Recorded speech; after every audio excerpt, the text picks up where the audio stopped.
What's up guys, ito naman po tayo, pangalawang deliver na po tayo ngayon.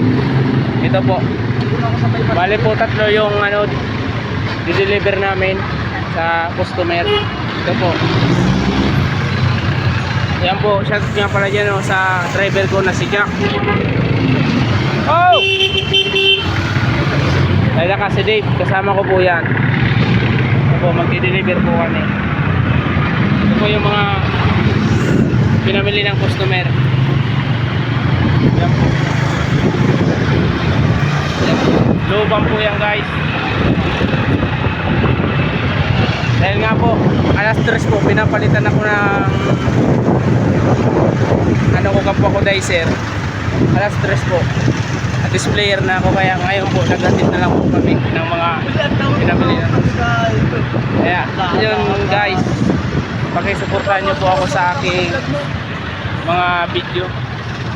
Support nyo po ako guys, para po guys, medyo po malayo po yung namin, kasi po yung luban. Tatlo po kami, tapos meron pa kaming isa pang dideliveran last na yun guys, pero maramihan talaga yun. Kaya hanggang dito na lang po ang aming video. Bye guys.